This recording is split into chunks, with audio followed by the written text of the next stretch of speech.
Okay, well, let's get started. Can you hear me, first of all? Yeah. Great. My name is Peter Gose. I'll be chairing this meeting, and I'm a member of the Hands Off Venezuela Coalition of Ottawa, Haiti. So, a couple of preliminary announcements. First of all, we'd like to acknowledge that this public forum is taking place on unceded Algonquin land, and begin with that acknowledgement.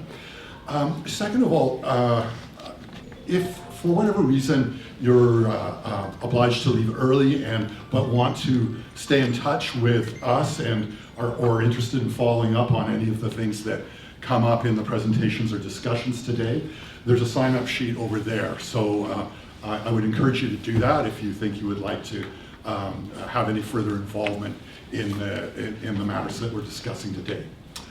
Third and final point is that we encourage respectful discussion and debate here. Indeed, we expect it and think it's productive, but we will not tolerate interruption or disruption, okay? We really mean that, okay? So definitely dialogue in the spirit of what the social movements in Venezuela are calling for today, but not coup d'etat in the room here today. Okay, so those are the ground rules that I hope we can, that I plan to enforce today. Okay. So without further ado, we have three wonderfully qualified speakers, each with a different area that they would like to make a presentation on today.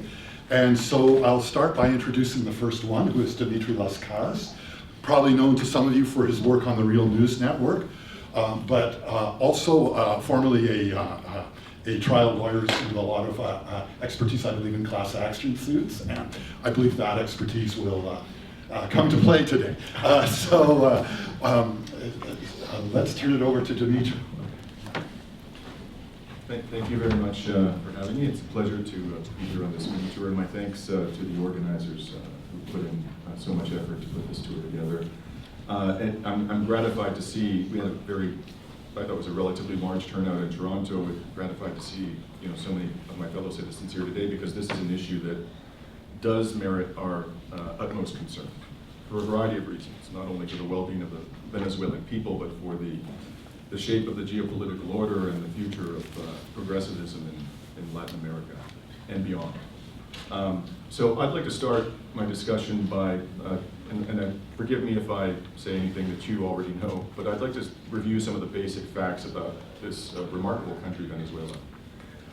It has a population of 32 million approximately. It's amongst the most urbanized countries in Latin America. Vast majorities of Venezuelans live in the cities of the north, especially Caracas.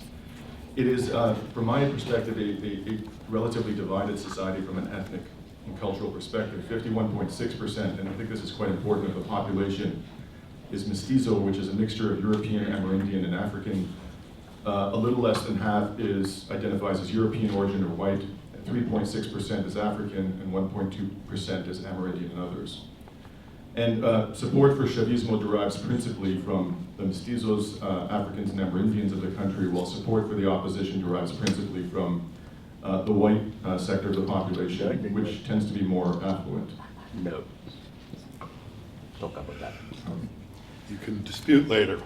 And there's this wonderful photograph, well, I thought wonderful, it was quite telling, that Vijay Prashad posted on his Twitter feed. In the upper photograph, it shows legislators from the Socialist Party, the Chavista movement, and at the bottom, the opposition. And Vijay pointed out that there's a fairly noticeable distinction in the complexion of these two groups of legislators. Now, the legacy of Hugo Chavez is one that we should bear in mind in assessing the current crisis. Chavez was first elected as president in 1998, re-elected 3 times, the last time in 2012, but was not sworn in that year due to his illness, which would prove fatal. From 1999 to 2009, unemployment dropped from 14.5% of the total labor force to 7.6%. During that period, GDP per capita rose from $4,105 to $10,801, more than doubled. From 1999 to 2011, extreme poverty decreased from 23.4% of the population to 8.5%, well over a 50% drop. And from 1999 to 2011, infant mortality fell from a rate of 20 per 1,000 live births to a rate of 13 per 1,000 live births, so approximately a 35% decrease. It's important also to bear in mind that Venezuela has the world's largest oil reserves, 298 billion barrels of proved oil reserves, almost double Canada's. In 2014, Venezuela's total trade amounted to 48.1% of the country's GDP. Exports accounted for 16.7% of GDP, and petroleum products accounted for almost all of those exports, 95%. It's also important to understand that Venezuela has very extensive oil sands. Its reserves are largely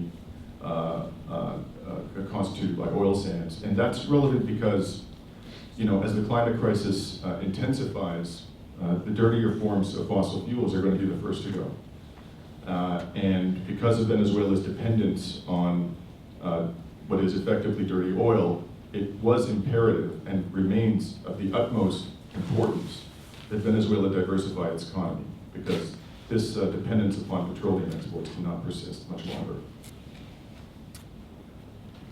And in assessing the legacy of Hugo Chavez, I think we have to be honest and acknowledge that the price of oil played a significant role in the success of his efforts to reduce poverty and so forth.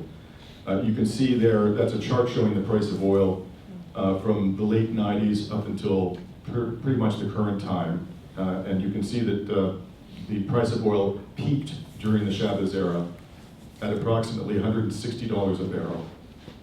It's pretty much never been close since then. It plummeted briefly and quite severely after the financial crisis, but recovered to over $120 a barrel towards the end of Hugo Chavez's tenure.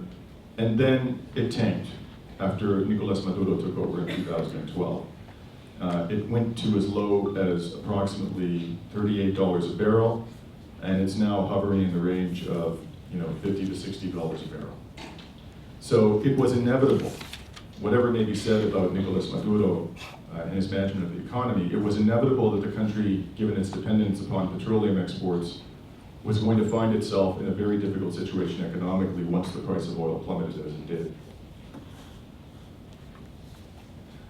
And it's, there's a lot of debate in the Western media, well, actually not much meaningful debate about what the effect of the US sanctions has been, and the sanctions of other Western countries on Venezuela. And you hear people in the West claiming with a straight face that the sanctions are not having a meaningful impact on the economy and are not responsible for the economic crisis. But Bloomberg itself, hardly a left-wing media organization, acknowledged that US sanctions have crippled Venezuela's oil industry so fully that the country has a $500 million worth of oil sitting in ships off of its coast because they have nowhere to go. That was reported on February 26, 2019. And so we already have, on top of the rather severe economic contraction resulting from the plummeting price of oil, which is beyond the control of the Venezuelan government, we have these sanctions which have crippled its all-important oil industry.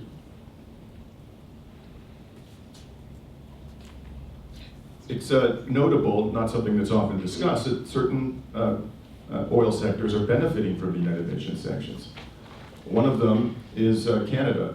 On January 24, 2019, the CBC reported analysts say sanctions or a further drop in Venezuelan oil output could leave American refiners on the hunt for heavy crude from elsewhere, providing a potential price lift for Canadian producers. But these analysts also note that the lack of infrastructure to deliver Canada's dirty oil to refineries in the United States is an impediment. And so this opportunity, this is one way in which this crisis is impacting us, this opportunity being presented to Canadian oil producers who have a tremendous amount of influence in this country is increasing pressure on the government to build fossil fuels infrastructure that will deliver this oil, which is now more needed by the United States due to the absence of Venezuelan imports, to the relevant refineries. So, it's an incentive to our government to do something that it absolutely should not be doing, which is building additional fossil fuel infrastructure. Another beneficiary of these sanctions is the Colombian oil industry. On February 27, 2019, Bloomberg reported that U.S. Gulf refiners are bidding up prices for Colombian crude amid sanctions on Venezuelan imports, historically one of America's top oil suppliers. So you have these two members of the Lima Group, Canada and the United States, who purport to be acting out of a concern for the human rights of the Venezuelan people. Influential sectors of their economy are benefiting directly from these crippling the United States sanctions. A lot has been said about the presidential election in 2018 in Venezuela. Several months before the election, which was held in May, a poll found that 81% of Venezuelans stated that they were not part of any political party, 12% were part of the government PSUV party, and 6% supported the opposition-led Democratic Unity Roundtable, or MUD. So approximately double the level of support or membership for the PSUV. The opposition called for a boycott of the May election, but 5 opposition candidates chose to run, including Henry Falcon, a former governor of Lara State, who had previously been with the PSUV, I understand. And interesting, I think this is quite prescient on his part, Falcon blasted the election boycott, stating, "You will disappear as politicians and as parties for not understanding the dynamics of a country that demands solutions and not conflict." On May 20th, 2018, Nicolas Maduro was reelected officially with 68% of the popular vote. Falcon received 21% of the popular vote. You're disrupting, please stop. I'm happy to answer any questions or listen to any criticisms you may have when I've finished. Okay. Interestingly, the opposition asked the United Nations not to send election observers to Venezuela. If Venezuela's election was going to be fraudulent, why in heaven's name would you ask the United Nations not to send election observers? You would want them there to confirm your suspicions, I would imagine. And by the way, by contrast, Nicolas Maduro asked the United Nations to send election observers. And there were international election observers there. And following claims that of the European Union that the election was fraudulent, they penned an open letter to the EU. And they stated, "We were unanimous in concluding that the elections were conducted fairly, that the election conditions were not biased, that genuine irregularities were exceptionally few and of a very minor nature. There was no vote buying because there was no way that a vote can be bought. The procedure itself precludes any possibility of anyone knowing how a voter cast his or her vote. And it is impossible, as we verified, for an individual to vote more than once or for anyone to vote on behalf of someone else. In short, the claims in your press release are fabrications of the most disgraceful kind, based on hearsay and not on evidence and unworthy of the EU." Ay, qué joda. So who is Juan Guaidó, who has declared himself to be president of Venezuela? Guaidó is 36 years old. He obtained a graduate degree in public administration at George Washington University under the tutelage of Venezuelan Luis Enrique Berisbeitia, hope I didn't mispronounce that, a leading Latin American neoliberal economist and former executive director of the IMF. In 2009, Guaidó co-founded Venezuela's Popular Will Party, which describes itself as progressive and social democratic. Popular Will holds 14 out of 167, or a mere 8% of the seats in the National Assembly. Guaidó was not directly elected to the position of National Assembly President by the people of Venezuela. Rather, the 4 opposition parties that comprise the MUD decided to establish a rotating presidency, and it was Popular Will's turn to assume the presidency late last year. And Guaidó became president of the National Assembly on January 5th, 2019, and as all of you will know, he then declared himself to be the president of Venezuela. A poll conducted 1 week before Guaidó became National Assembly president found that 81% of Venezuelans had never heard of him. According to a January 2019 investigative report by the Gray Zone Project, and Max Blumenthal in particular, Guaidó was trained in methods to destabilize Venezuela's government by a US-backed organization that specializes in the destabilization of foreign governments. At the time that Guaidó was proclaimed himself to be president, our prime minister, who is neither a lawyer nor a Venezuelan, purported to explain to Canadians the constitutional basis of Mr. Guaidó's alleged presidency. And he stated at a town hall in Milton in early February This all seems very complex and complicated, and it is, but it is all grounded in human rights, the rule of law, and Venezuela's own constitution. The international community recognized that there were not free and fair elections in Venezuela. That is false. Some countries took that position, a great many others did not. And therefore Maduro is not the president of Venezuela in the eyes of the world. That is false. And also in the eyes of Venezuelans, well, some Venezuelans to be sure, but others do regard him as, well, Enough. Happy for you to cite polls afterwards, we can talk about that. And he went on to say, Article 233 of Venezuela's constitution actually provides for what happens when there is no president in Venezuela. Well, let's look at what Article 233 actually says. Article 233 deals with situations in which the president of Venezuela becomes quote unquote permanently unavailable to serve.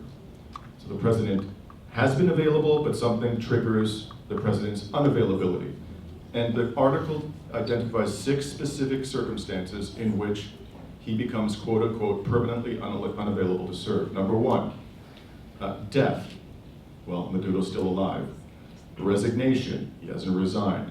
Removal from office by decision of the Supreme Tribunal of Justice, that hasn't happened. Permanent physical or mental disability certified by a medical board and by the Supreme Tribunal of Justice, hasn't happened. Abandonment of the position, I will come back to that in a moment. And finally, duly declared by the National Assembly and recalled by popular, abandonment of his position duly declared by the National Assembly, that's the 5th one. And the 6th one is recalled by popular vote, which has not happened. So the opposition has pinned its claim on the 5th of those, abandonment of his position. Well, it was very interesting to me recently, it was only within the last few days, that Elliot Abrams, the perjurer and war criminal who's been appointed by Donald Trump as the point man on Venezuela for the Trump administration, was asked some pointed questions about Article 233 in an interview which he completely botched. And in that interview, he unwittingly demolished the argument that has been made by the opposition because he expressly acknowledged that Nicolas Maduro is still in power. He still remains the president. How can you say that someone has abandoned his position out of one side of your mouth, and out of the other side of your mouth say that Nicolas Maduro remains in power, which is obviously true? The military, by and large, continues to support him. The police, by and large, continue to support him. The courts, by and large, continue to support him. He continues to exercise power and continues to vigorously assert that he is the legitimate president of Venezuela. Now, you can dispute that he is the legitimate president. We can have that conversation, but he clearly has not abandoned the position. Well, like Pinochet was the president of Chile. Okay. Yeah, exactly. That's Furthermore, under the Constitution, it's not necessarily under Article 233. It's not necessarily the National Assembly president who takes over. In some circumstances, it's the vice president who should take over. Where it is permissible for the National Assembly president to take over, he has to call elections within 30 days. We are now well beyond the 30-day period from the time that Guaidó declared himself as president. He has not called elections. So he himself is clearly in violation of the very constitutional provision that he is relying upon for the legitimacy of his presidency. Now, we've also heard, as a backup, a Plan B constitutional argument, reference to these 2 articles of the Constitution, Article 333 and Article 350. The Article 333 states, the Constitution shall not cease to be in effect if it ceases to be observed due to acts of force or because of repeal in any manner other than as provided for herein. In such eventuality, every citizen, whether or not vested with official authority, has a duty to assist in bringing it back into actual effect. Article 350 states the people of Venezuela, true to their Republican tradition and their struggle for independence, peace, and freedom, shall disown any regime, legislation, or authority that violates democratic values, principles, and guarantees, or encroaches upon human rights. Now, we don't need to get into a debate about whether either of these provisions has been triggered by acts of misconduct or unlawful behavior on the part of the Maduro government, because there's something that's immediately apparent when you read these 2 articles, and that is they do not specify who gets to take power where they apply. How does Juan Guaidó get to declare himself the president of the National Assembly of the country when neither of these articles states that the president of the National Assembly gets to assume that role once these 2 articles are triggered? So this doesn't provide a basis, even if those articles apply in the current circumstances. It does not provide a basis for Guaido's self-assertion of presidency. I'm not going to read out these other articles to you. In the course of my examining, the veracity of these claims being made that Guaido's presidency is constitutional, a number of other provisions which had nothing to do with this issue came to my attention, and it struck me as being of a rather progressive, remarkable nature. For example, Article 299, the economic regime of the Bolivarian Republic of Venezuela is based on the principles of social justice and so forth, protection of the environment, democratization. As someone who practiced law in Canada for many years, I can assure you there's no concept of social justice enshrined in the Charter of Rights and Freedoms of this country, nor is the protection of the environment enshrined in our Constitution. Article 304, all waters are property in the nation's public domain, essential to life and development. There's no such provision in our country's constitution, and in fact, we have governments. Stop it! Stop it! Yeah, We have governments, privatizing water resources, for example, to Nestle in this country. Article 305, I found this also to be quite remarkable. The state shall promote sustainable agriculture as the strategic basis for overall rural development, and consequently shall guarantee the population a secure food supply. There's nothing like that in the Canadian Constitution or the US Constitution. And finally, the predominance of large land estates is contrary to the interests of society. This is a constitutional provision. I think that the ruling class in this country would be horrified to see such a provision in our Constitution and would fight it tooth and nail. So now I want to talk a little bit about what I saw when I was in Venezuela, and I want to recognize the limitations. Please, ma'am. I've been very patient. You'll have ample opportunity to talk. Me too. So I want to recognize the limitations of what I can report to you based upon my visit to Venezuela. First of all, I never left Caracas, so I did not see anything that's going on outside of the city. Secondly, I did not enter the shanty towns. And the reason why I did not enter the shanty towns is because I don't speak Spanish. I had a translator and a fixer who lived in a working class neighborhood accompany me throughout my time there. I needed to have that guidance because I've never been to the country before. And she did not feel safe going into the shanty towns. And therefore I had no way to communicate with people going in there unless I, by some miracle, found somebody who was fluent in English. And then I also visited both working class and affluent parts of the city. I attended both opposition and government rallies. I spoke to both supporters and opponents of Nicolas Maduro. I sought out in particular left-wing critics of Maduro. One of them, by the way, was my translator, very critical of Nicolas Maduro. It was also very clear that it would be far worse if the Venezuelan people had to endure the presidency of Juan Guaidó. So I was not accompanied by somebody who was a fan of Nicolas Maduro during my time there, I can assure you of that.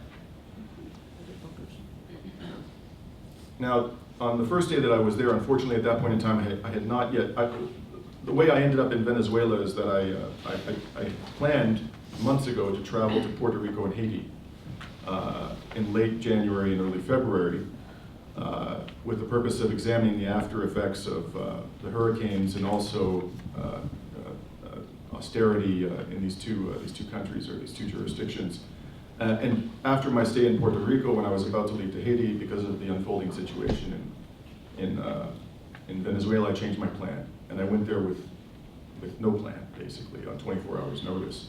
And I want to be candid with you all about why I did that. I don't believe that journalists should conceal their political inclinations. I happen to be an admirer of the legacy of Hugo Chavez. And whatever flaws the Chavez presidency may have displayed, there are some things I think which are undeniable about Hugo Chavez. The first is that he was a courageous opponent of imperialism. At great risk to himself, he repeatedly and in a very principled way opposed Western imperialism, all forms of imperialism. And the second is, in my view, and I think his record amply demonstrates this, he actually did prioritize the interests of the most vulnerable members of Venezuelan society. Whether he actually did, a job that could be sustained. For example, I think one valid criticism of Hugo Chavez is he did not diversify the Venezuelan economy as rapidly as he should have when he had the opportunity.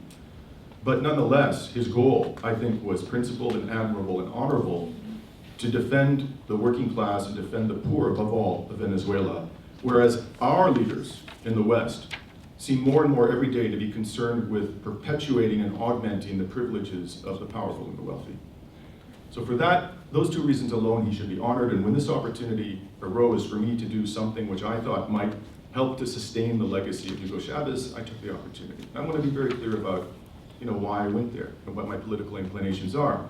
However, I have not done this for any financial gain. I've been accused on Twitter by critics of Maduro of being a paid agent of the Venezuelan government. I have not been paid a dime by anybody, not even by the Real News, to do this reporting. I have not had a penny of my expenses reimbursed to me. They are all out of my own pocket. I'm fortunate to be in a position to be able to do that. And I just want to be very clear that I have nothing to gain financially from this. And as a matter of fact, I've taken quite a bit of abuse on social media for my reporting on Venezuela.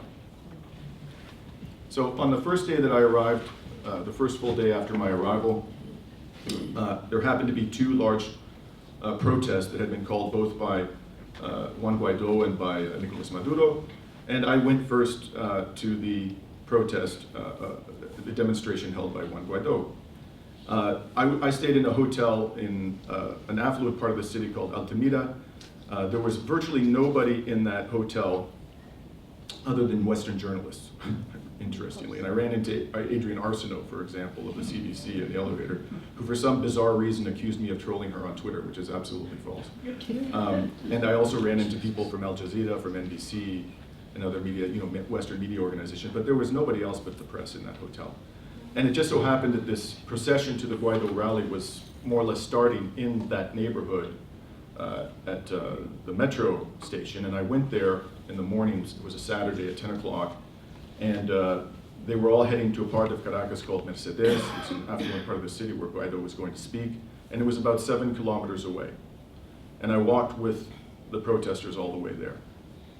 And what I saw was rather remarkable.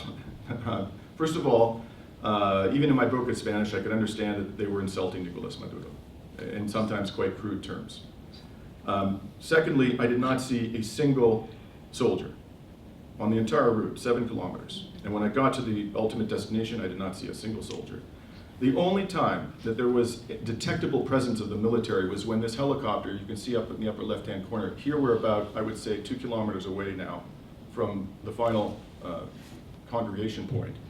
And what looked like a military helicopter went overhead, and I don't know if you can make it out in this photograph, but people, these are all supporters of Juan Guaidó, of the opposition, started waving at the helicopter and clapping. Now, what that said to me is, they're not afraid of the military. I mean, certainly there's no evidence here that they're afraid of the military, and there's no other than this helicopter passing over one time. I saw absolutely no detectable presence of the military. I did not see a single police officer dressed in riot gear, not one. And I could tell you that, as someone who attends protests both as a reporter and as a participant in Canada and has done so in the United States and also Western Europe, it is routine, even when there's no palpable threat of violence, for example, a climate protest, to see multiple, dozens of officers dressed in riot gear. In Quebec, oftentimes in Montreal, we will see more riot police than we see protesters. I did not see a single one. I saw maybe 24 traffic cops along the way who did not engage in any untoward behavior and seemed to be quite content to let the marchers do as they wanted. And let's recall that what was going on here was that the person whom they came to support was openly fomenting a coup, a military coup, calling upon the military. And yet there were no soldiers there to suppress the protest. And yet there were no riot police, nothing. And at one point I stood there, I did pulled out my camera, I set it up and I started doing a report. And a lady came up to me after I finished my report. She spoke English. She was obviously an opposition supporter. And she said, "Aren't you afraid?" And I said, "Why should I be afraid?" She said, "Well, the military typically confiscates the cameras of reporters at opposition protests." I have no way of knowing whether that's true or not. I could tell you that nobody threatened me at all. I didn't even, as I said, I didn't even see a soldier or a riot police officer. And here you can see, this is walking, we're now approaching Mercedes, and I will be candid with you, this was a very large protest. And I reported at the time that by my best estimate, tens of thousands of persons were there. No doubt about it, it was a big protest. Now, I couldn't get into the square where Guaidó was speaking because it was already packed. I also wanted to see the Chavista rally to compare it with my own eyes. So I got on the subway station, I went down several stops, and I went to the Chavista rally. Now, interestingly, afterwards, the Western media, particularly The Guardian, reported extensively on these two rallies. The Guardian made certain claims about the size of the Chavista rally, but on social media, when challenged on these claims, the Guardian reporter admitted that she didn't go there. And someone said to her, well, why? She said, well, it was impractical. I couldn't go to both rallies. You know, this was my first day in Venezuela ever, and I managed to go to both rallies in the same day. All I had to do was take several, go down the metro, several stops. Why the Guardian was incapable of seeing with their own eyes what was happening at the competing rally is a mystery. And that's a photograph of me reporting from the opposition rally in Mercedes. So when I arrived at the Chavista rally, which was on a very large boulevard, I went into the middle of the crowd, and at this point, I couldn't, as I experienced at the Guaidó rally, I couldn't get close to Nicolas Maduro, who spoke at this rally, because the square was packed at that stage. But I stood on the boulevard, and at this point I'm looking left, to my left, and you can see at the end, those two towers at the very end, that's where Maduro was speaking. So between me and those two towers was a sea of people who apparently support the government. Then I looked to my right, in the opposite direction, and this is what I saw. Okay. Again, as far as the eye can see down this boulevard, there are people out there supporting, apparently there to support the government. I would estimate as well that there were tens of thousands of people at this rally. I would be a liar if I could tell you which rally was bigger. I have no idea which rally was bigger. And anybody who was on the ground and claims to know which rally was bigger is lying. You can't. It was impossible. There were simply too many people. From a ground level view, you couldn't make out who it. One thing is clear, they were both very large rallies. And by the way, there was also no violence whatsoever at this rally. I didn't see any riot police at all. People were freely milling around. It was a festive atmosphere. And repeatedly, people came up to me and used the words, gracias y la verdad, the truth.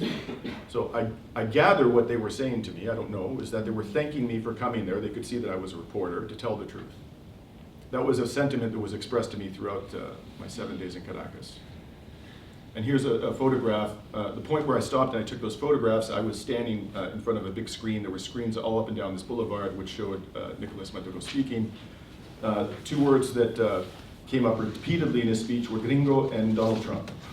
I couldn't make out much more than that. So after the rallies, and by this point I had secured a translator, I interviewed this gentleman. His name is Antonio Gonzalez Plessman. He's a human rights activist. And I asked him about the claim of that Nicolas Maduro is a brutal dictator and that he's repressive and that he's engaged in grotesque human rights violations. And this is what he said. In Venezuela, just like any other country in the world, human rights are violated, just like it happens in any other country on planet Earth. However, there's a very different standard when it comes to publicity and spreading the news about human rights violations. When we talk about US allies in powerful countries like Israel or Saudi Arabia, their human rights violations are minimized. And this is a very interesting statement. In the case of democracies that try to experiment with anti-hegemonic systems, then human rights violations which do exist and are real, those are ultra-visualized to make it show like these societies are anti-democratic and anti-human rights. He said something else which is even more interesting from my perspective. This doesn't mean that in Venezuela human rights violations never happen. Of course, they exist for a long time now, structural ones. Poverty is a structural violation to human rights, and while the Bolivarian Revolution initially had success fighting it, over the last 5 years it has increased. To me as a lawyer who's studied the Canadian Constitution many years ago, it was quite interesting to hear a human rights activist characterize poverty as a human rights violation. We don't think in the West of poverty as a human rights violation, but arguably it is amongst the most egregious of human rights violations because it has such a debilitating effect on an individual's ability to achieve his or her potential and to exercise his or her legal and constitutional rights. But in Venezuela, this is regarded as a human rights violation. Now, let's take a look at the human rights record of two neighboring states that have been amongst the leaders To correct in trying that, to. the country is Colombia. Colombia is British Columbia. It's Colombia. It's called Colombia in English. I'm sorry. Sorry. No, it says Colombia. Okay, in the top I spelled it correctly. Thank you, sir, for pointing out my typo. So this is the report of Amnesty International, a Western-based, mainstream, well-respected human rights organization, not a left-wing organization. This, for example, this country routinely issues very critical human rights reports about countries that are perceived to be enemies of the West, like Iran and so forth. So this is not a biased organization, a pro-Venezuela organization, or an anti-Colombia or an anti-Brazil organization. And what did they say in the most recent country report? There are allegations of deliberate killings by state forces and allegations of excessive use of force by the Mobile Anti-Riot Squad, ESMAD, during protests in Choco and other communities. Inhabitants of Buenaventura on the Pacific Coast reported police repression of peaceful demonstrations, which were part of the civic strike declared on 16 May to demand that the Colombian government guarantee economic, social, and cultural rights. One indigenous man was reported to have died in the municipality of Corinto when ESMAD opened fire on a demonstration by 200 indigenous peoples. The Association of Community Councils, Mira, Nupe, and Mataje, reported that on 5th October, security forces killed 9 peasant farmers by indiscriminately firing at a peaceful demonstration in Tumaco. And this, to me, is shocking. Human rights defenders continue to be the victims of threats and targeted killings. The Office of the UN High Commissioner for Human Rights reported that at least 105 human rights defenders were killed in Colombia during 1 year. And we're to believe that this government is motivated by a desire to protect the human rights of the Venezuelan people? Let's see what they have to say about Brazil. Most recent country report. I hope I spelled that correctly. Yes, in English. Up to 200 different proposals for constitutional amendments, new laws, and changes to existing legislation threatened a range of human rights. Among other retrogressive measures, proposals were introduced to reduce the age at which children can be tried as adults to below 18, restrict the right to peaceful assembly, and to criminalize social protests, impose a full ban on abortion, violating the sexual and reproductive rights of women and girls, change the land demarcation process and requirements for free, prior, and informed consent of indigenous peoples and Afro-descendant communities, and reduce the protection of labor rights and access to social security. Are we to believe that Jair Bolsonaro is genuinely interested in protecting the rights of the Venezuelan people? How can it be that these two governments, key members of the Lima Group, are being held up as protectors of the human rights of the Venezuelan people? How can it be that our government, which purports to be a protector of human rights in a democracy, has aligned itself with these governments? Another person I interviewed was Atenea Jimenez, who is a speaker of a network of communes. She was critical of Nicolas Maduro. And this is some of the things she had to say. At the moment of Guaido's self-proclamation, there was a moment of victory for the opposition, which generates more confrontation within the people's ranks. We are worried about this because no one is paying attention or doing anything about it amid the larger current political crisis between the government and the opposition. Our people, the communist spokespeople, have been confronted in the neighborhoods and even in rural areas. They have been threatened. It needs to be recognized that there are communal lands which are still in dispute, and the larger contradictions and crisis have intensified such disputes, and no one is attending to that. She criticized the Maduro government for not investing the necessary resources in protecting participatory democracy in the communes, and the officials who were trying to promote this key aspect of the agenda of Chavismo. But at the same time, and she concluded by saying, the biggest fear of all is that a self-proclamation of a president nobody voted for is legitimized. Now let us recall that whatever the constitutional arguments may be, Juan Guaidó, no one can dispute this, has never won a presidential election. As far as I know, he hasn't even run to be president of Venezuela, let alone won an election. One of the things that happened during my week there after these two major protests was that Nicolas Maduro called on citizens to come to certain points of congregation in order to sign a petition denouncing US imperialism. And the main point of congregation was Bolivar Square in Caracas. So I went there that day, and when I arrived, there was a line It was rather hot that day. And there was a line of dozens of people. And as the day progressed, it grew and it grew and it grew until it was hundreds of people. And if you look at this photograph, you just see a small part of the line. Now, I've signed lots of petitions in Canada, both in person and electronically. I've never seen Canadians lined up by the hundreds to sign a petition and stand in the hot sun. Okay? You had to be there for at least 2 or 3 hours to get to that petition. Yeah, I used to be lying. Can I just say something for that? Sure. Please wait, please wait. No, I don't think It's she's saying. okay. Can I say? Well, I would prefer you to Just say. that Venezuelans are used to line up for food hours and hours, so. Yeah, but they're not I mean, obliged to line up and that- sign a that petition, line- ma'am. an hour Okay? line is- You have to we line up, gotta be you know, careful. if you That's need, it. you need. When it you comes need to food, question Mr. time, I Ross. will give you in this sector first crack, okay? Yeah. So you Thank will you. get a I'll chance. let you speak, so now I'm going to Thank you. respond. Yeah. So, you know, people need food, they require well, food. that- So, we you know, need food to if, survive, yes. correct. Yeah. So if you're lining up to get food, it's understandable you need food. These people didn't need to sign that petition to They were survive. offering Yeah. food. Okay. Maybe they're already used to. Now, when I was in the square, I interviewed a bunch of people, fully expecting that the people were going to be supportive of Nicolas Maduro. After all, this was a square where people had gathered to sign a petition denouncing U.S. imperialism. And every person I spoke to, they were coming up to me, unlike the experience I had at the opposition rally, where people didn't really want to talk to me. I tried to find somebody to speak English, they just didn't want to talk to me. People here were coming up to me, they wanted to talk to me. And I did as many interviews as I could. There was no shortage of people willing to be interviewed. And this woman did something which, again, as a Canadian and as a lawyer in Canada, I found remarkable. In the middle of the interview, one of the questions I asked these people was, you know, my understanding of Hugo Chavez was that he stressed the importance to the citizenry of understanding their constitutional rights. You know, how do you feel about that? And she pulled out a pocket version of the Constitution of Venezuela, which was very worn out. She'd obviously been carrying it around a long time. And she said, this is the Magna Carta that rules over politics in our country. We are ruled by this Constitution. I found that impressive enough because I'd never seen a Canadian citizen, certainly not a non-lawyer. She was just a worker. She wasn't a lawyer, walking around with a copy of the Constitution in her purse or her pocket. But then she did something even more remarkable. She pulled open, without any prompting from me, the Constitution, and she started reading Article 233, the very Constitution, the article that I analyzed with you, and she presented to me the exact same analysis that I presented to you. Precisely. I mean, this was a person who's not a lawyer, who's a worker, and who understood, I thought, remarkably well, more than most Canadian lawyers understand the Canadian Constitution, you know, what is actually provided for in the key articles that are being invoked by the opposition.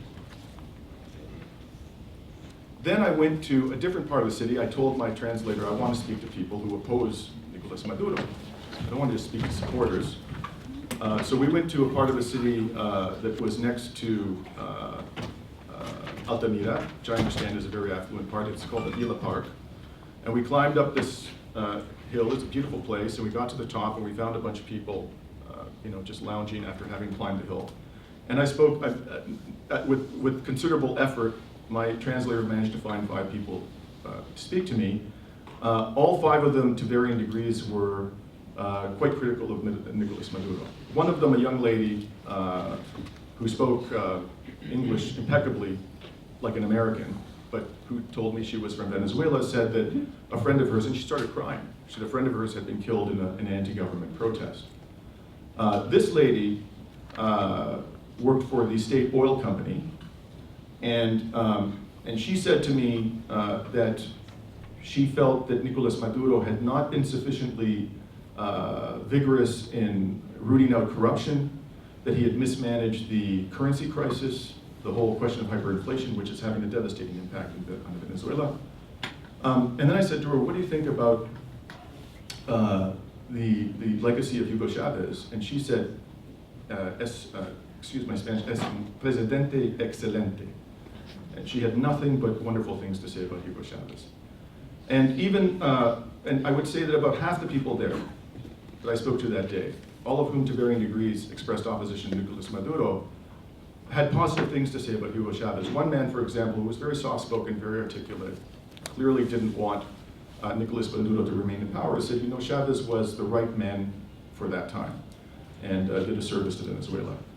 The most interesting thing was that I also asked them, how do you feel about Donald Trump's claim to be interested in the human rights of the Venezuelan people? Every single one of them said the only thing that Donald Trump cares about is Venezuela's oil.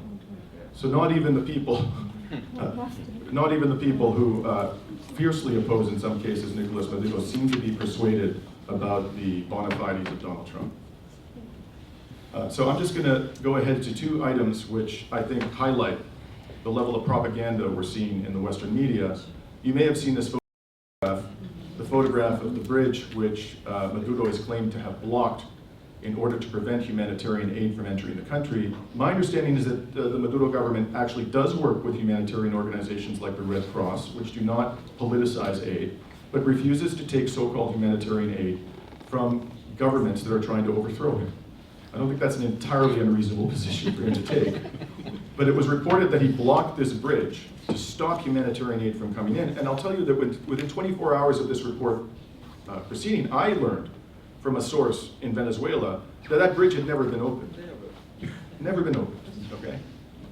And sure enough, this was jumped on by one of the leading proponents of regime change in Canada, Michael Levitt of the Liberal Party and MP, who said the Maduro regime is doubling down on its plan to starve Venezuelans. It actually wants to starve Venezuelans, okay?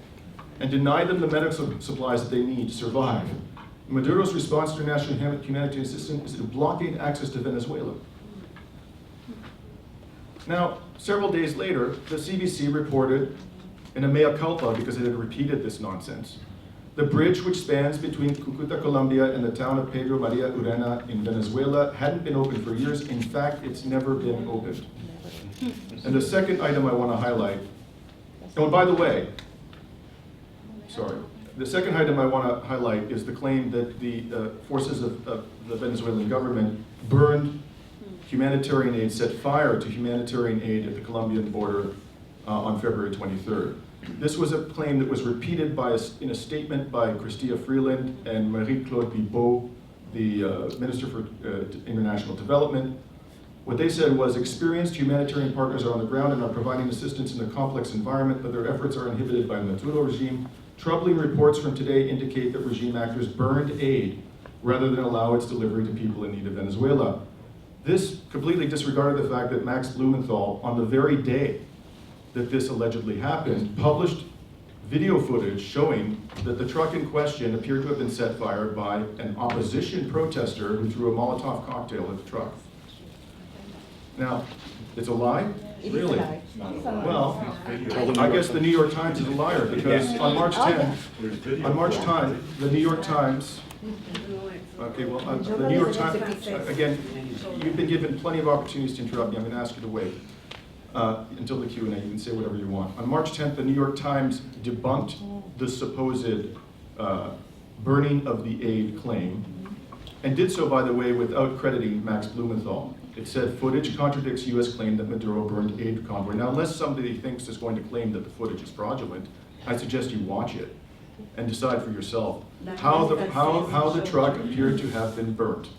Okay? And what I find troubling about this is that it didn't even credit Max Blumenthal, the New York Times. It waited all of that time to admit what appeared to be true, that this had not been caused by the forces of Venezuela. And even worse, the Canadian government to this very day has not retracted its statement. Michael Levitt has not retracted his claim. I've openly called for them to do so repeatedly in social media and on my website. My guess is that one or more of them is aware of the facts, but they refuse to retract the claim that the truck was set alight by the forces of Maduro. And the last thing I want to say is, what is Mr. Guaidó up to now? According to a report in the last couple of days from Ben Norton of the Gray Zone Project, he is currently developing a plan with the assistance of that former IMF director to whom I referred, to carve up Venezuela's oil industry and to sell it to multinational interests. This appears to be a priority for calling an election in accordance with Article 233 of the Constitution. It's not particularly important to him apparently, but carving up the country's oil industry to benefit multinationals seems to be high on his list of things to do. That's all I have to say for now, and I'm happy to answer any questions. No, I think you do the questions after that.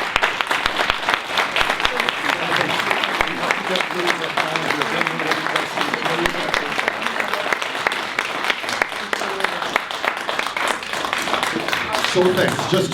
Just to reiterate here, we're going to get through our panel presentations and then we will have questions. And do not despair, you will get your chance, okay? So our next speaker is Jean Saint-Ville, a member of the Hands Off Venezuela Coalition here in Ottawa and also founding member of the Canada-Haiti Action Network. Thank you.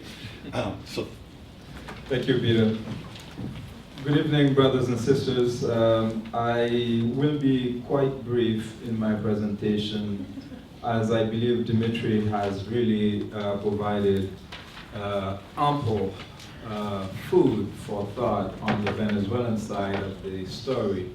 But as Canadians, I think we need to recognize that this is déjà vu.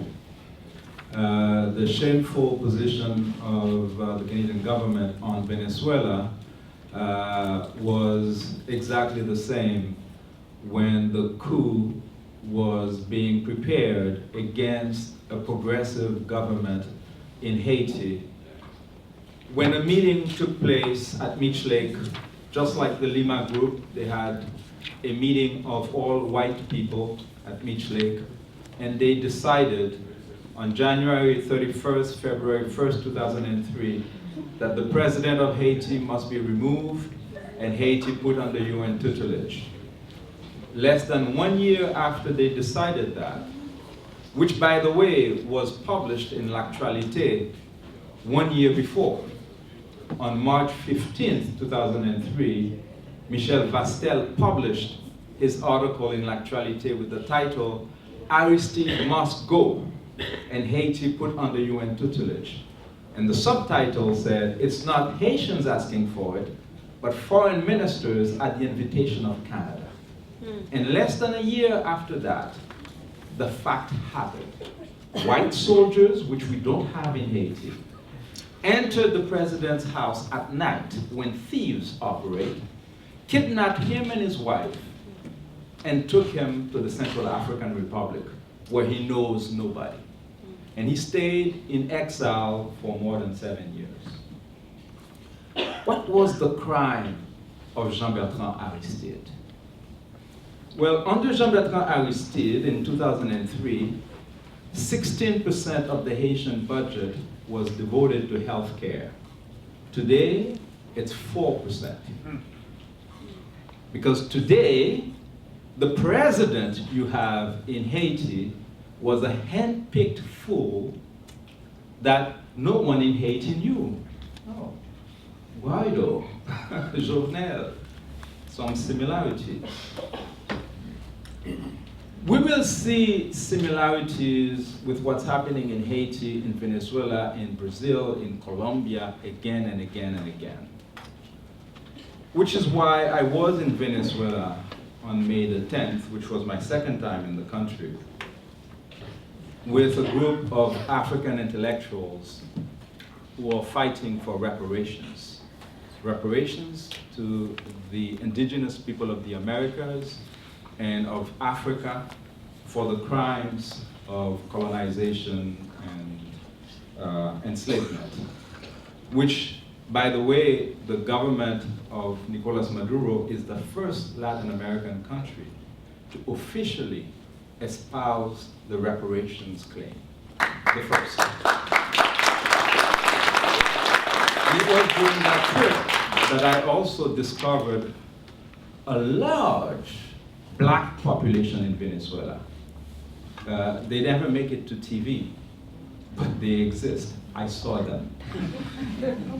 And May the 10th, by the way, was declared Dia de la Afro-Venezuelanidad, Journée de l'Afro-Venezuelalité, because there was a Maroon in Venezuela who led one of those revolts that happened in all of the Americas and the Caribbean as well. The link between José Leonardo Haiti, Chirino. exactly. José Leonardo Chirino. Exactly. From Falcon State. Exactly. And it was really a big celebration of the Afro-Venezuelans because that day is an opportunity for them to express themselves. And as my wife who lived in Venezuela explained, for a long time, the black Venezuelans were confined to the countryside. And now you will see them in government. Oh my God. Generals in the government are black, things that never existed before. But that's not new. the same situation we had in Cuba before the revolution, and etc. In Haiti, Venezuela holds a special place. Because 2 years before the coup against Aristide, there was an attempted coup against Hugo Chavez. They spent 20 hours flying with Chavez, but they had to return him to Caracas because he had a large part of the military on his side, which Aristide did not have in Haiti. So the coup was successful in Haiti, but not successful in Venezuela. But that's not why Haitians have so much love for Venezuela. It's also because Hugo Chavez recognized the importance of the Africans of Haiti for the liberation of people in the Americas. And so Hugo Chavez went to Haiti. He went to Haiti to pay homage to the fact that the very flag of Venezuela, which is the red, the blue of Haiti, plus the yellow, was actually created in Haiti with Haitian fabric. Because the liberator of Haiti, Jean-Jacques Dessalines, welcomed Miranda in Jacmel and gave him weapons, gave him human beings who were willing to fight for liberation. And the only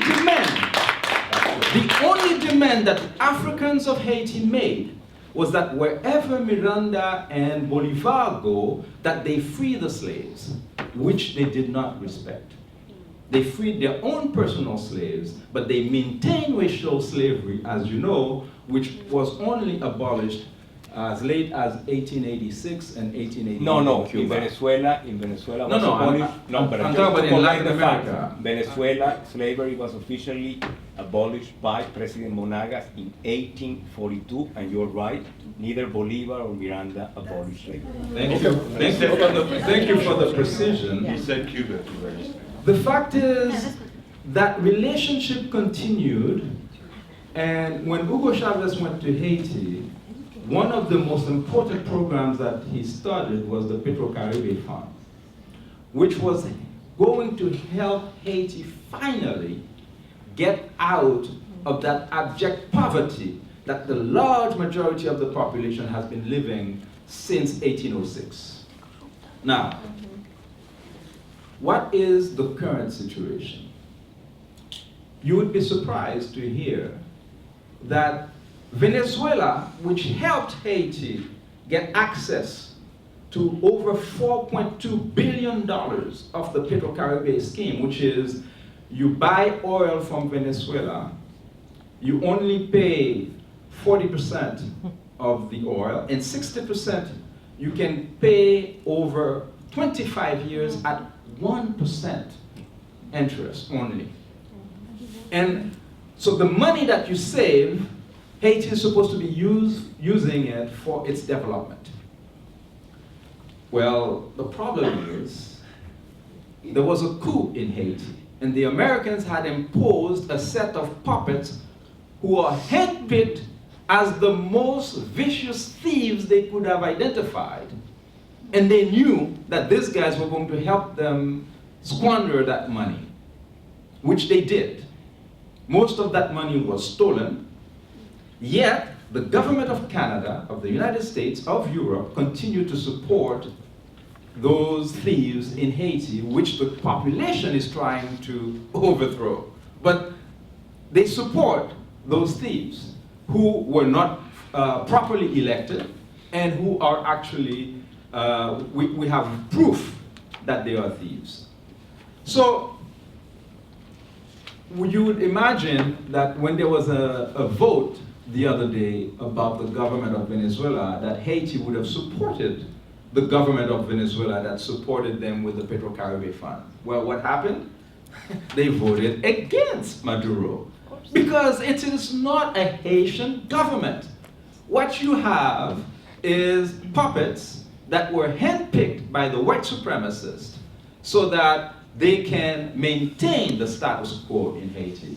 Earlier, Dimitri was presenting the demographics of Venezuela, which was, violently disputed by some of our audience here, which is very similar to the kind of reaction I saw in Brazil when you mentioned racism in Brazil. Brazilians say, no, no, no, no, we don't have that. Yet, Jose Orlando Figueira, this young Venezuelan man, was burnt alive in an opposition demonstration in Venezuela. What was his crime? Where are the people who are standing up in that so-called democratic opposition in Venezuela to say that it's not acceptable that black Venezuelans are being attacked like that because of their political positioning? Is it also a coincidence that Marielle Franco was killed by Bolsonaro henchmen in Brazil?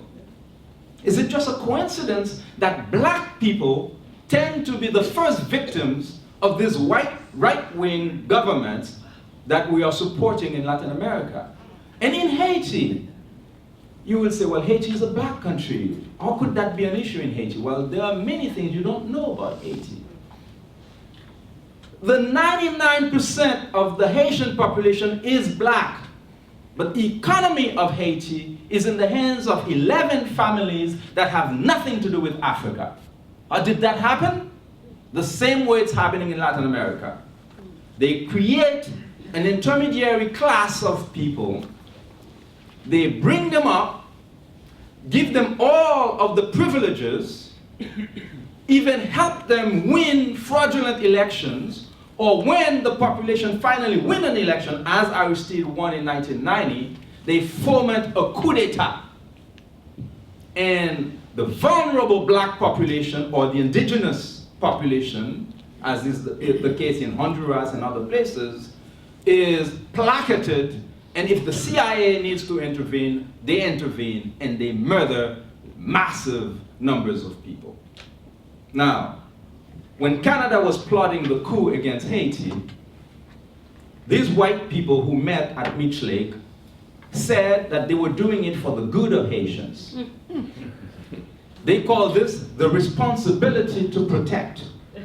There are many people in the Canadian system that are very proud of Diefenbaker and all of those folks who apparently had invented this brilliant idea that white men should intervene when black people around the world cannot govern themselves. This is new. This is the whole history of Haiti. When the Americans invaded in 1915, they didn't say they invaded so they can go and steal Haiti's reserve. They said they're going in there to put order in our black brothers' disorderly house. That's what they said. This is what we're doing now. It's the same crap. Now, we are Canadians. Do we accept white supremacy as our foreign policy? No. Not me. No. This is why we are fighting this. There may be all kinds of reasons why people join these movements. I can tell you that I have sat with the white Haitians, some of them very rich. Their only preoccupation is that one day the masses will rise up and kill them. These stupid folks don't realize that all they need to do is to accept an increase to the minimum wage. That's all they had to do. No one wants to kill them. Just like during the time of racial slavery, the 30,000 whites on the island of Haiti were stupid enough to think that, well, if they give them just one more day of freedom on the plantation, they will be able to maintain 450,000 Africans in chains. That's stupid. Sooner or later, they will rise up. It's the same thing in Venezuela today. Come on, the brother didn't lie. Of course he lied. Of course, there were large people in the opposition demonstration. I saw them while I was in Venezuela. But you also had large numbers of people that are pro-Maduro. I saw them too. So what they're doing is setting you up for fratricidal fights. Okay? And when the Venezuelans finish killing each other, Thanks to the Canadian mining companies will just walk in and take your oil. Okay? You are about to lose everything that you have, just like it happened in Haiti. In Haiti, it's the same thing. Some of these folks who were in the opposition helping the white supremacists overthrow Aristide in 2004, today they are biting their fingernails. Some of them are honest enough to admit that they were taken for a run. Some of them are admitting it because now it's obvious that Haitians are no better today than they were back in 2004. In 2004, we had 7,000 elected officials, all of them legitimate, from the president all the way down to local officials. What does that do? Does that mean there was no one of them corrupt? Hell no. We have corruption right here in Canada. Come on. No. I mean, what was Judge Montgomery was doing in Montreal? Okay? Sponsorship scandal and all kinds of stuff. We know about that. But they were legitimate. That means they can look to the population and say, you guys voted me, therefore I'm accountable to you. What they did now is take these people out and impose non-elected fools who are now accountable to Washington. This is a recipe for disaster. Because what you end up having now in Haiti is that you have foreigners in the US Embassy, Canadian Embassy, French Embassy, who hold all of the power and none of the responsibilities. That's how the United Nations troops that they ordered to enter Haiti massacred thousands of Haitians. Of course, they only massacred the black Haitians. Yes, no, they're not all black. I can tell you they're not. I have white privilege in Haiti because some whites raped my great-grandparents. Okay? So, it's not true that all Haitians suffer equally. No, that's not true. And it's not true here either. It's not. We need to acknowledge racism and white supremacy. It's real. It's not something people are imagining. We need to garner that courage, especially now in Canada, where people are talking about the right of indigenous people. We need to acknowledge the crime that has taken all of the resources of the planet and put it in the hands of a small group of people is something that's going to continue to follow us until we garner the courage to undo some of the damage. And that's what people are standing up around the world to do. Look what happened to Lula.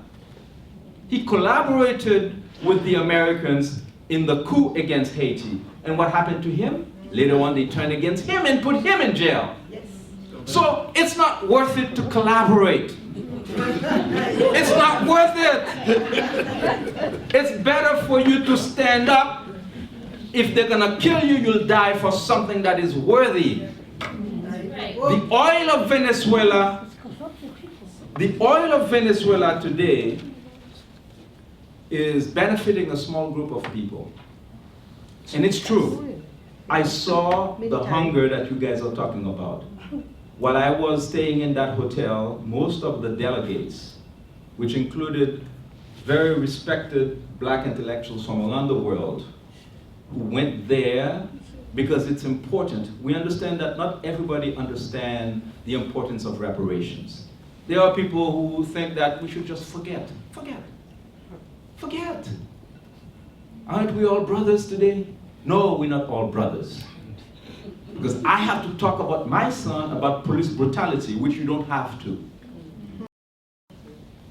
We're not all equal. And therefore, when we went to Venezuela, we were taking food from the hotel to share with our Venezuelan brothers and sisters, because people were actually starving. And they are starving because of the embargo and because some of the rich Venezuelans... Yes. Yes. Yes.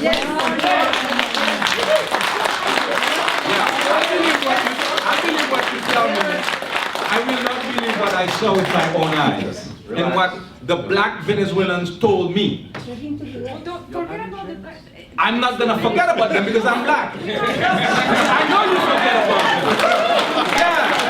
I'm not forgetting about them. Venezuela. Look at her. Look at her. Jose Figuera, you know what happened to his mother? When his mother gave an interview, okay, they fired Jose Figuera's mother because she denounced the murder. I know you don't care about blacks in Venezuela. You don't. It's obvious. Sorry. But Hugo Chavez cared about blacks in Venezuela, and that's what the blacks in Venezuela told me, that their lives changed radically because of the revolution. And I saw it. I talked to some of them who explained how they lived before the revolution. And so, yes. How do they live right now? They live. Does he only show the statistics from until? Okay, I'll actually conclude. Maybe we can discuss. I'll actually conclude because rather, in fact, I would want to take just 1 minute to talk about what should be done. Canadian mining companies' interest in Haiti is to have a puppet regime, preferably run by a guy who has no experience, who has, probably some legal problems that they can manipulate if need be. So for instance, there's a law that they presented in front of the Haitian Parliament so that now mining companies don't need to bring a proposal in front of Parliament before they start exploiting. Okay? That's what they want to do. So they want to have access to Haiti's gold. And Haiti is not a poor country. Haiti's population is impoverished. Haiti is sitting on gold that is worth $40 billion, just the ones that they saw on 10% of the territory, which is now being exploited by Canadian mining companies. They don't talk about that on CBC, but that's reality. So what they want is to have access to that gold, and there's also some oil in Haiti, without paying the fair price. What we're saying to the Canadian government is that it doesn't have to be that way. We are in 2019, as Prime Minister Trudeau likes to say. Let's do things differently. Your ancestors stole everything everywhere they went. You don't have to follow that. Let's do things differently.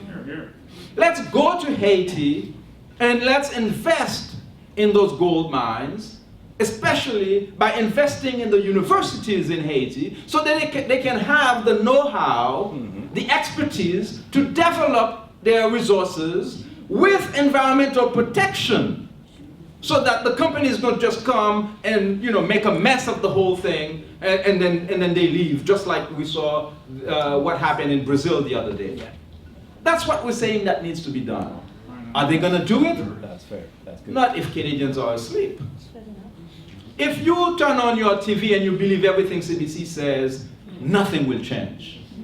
The Prime Minister will just take half women in his cabinet, and then he'll say he's a feminist. Next cabinet, they'll take a couple of black people, put it in there and say, oh, it's diversified. Equity, diversity, inclusion. Is that what we want? No. No. We want Canadian respect around the world to be based on reality. Do you know that Canada collaborated with the Boers in South Africa to help them arrest Nelson Mandela? Most Canadians don't know that. What they know is the propaganda saying that we helped liberate South Africa. Not true. We did not. We did no such thing. All we did was celebrate the aged Nelson Mandela when he was no longer a threat. That's cowardly.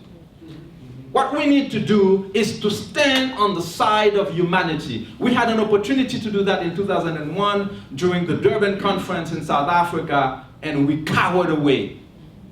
We sided with United States, Israel, and all of this country who boycotted that thing because they're afraid that if people around the world start demanding reparations, they're going to come after us. They're still going to come after you. Justice is necessary for peace. Period.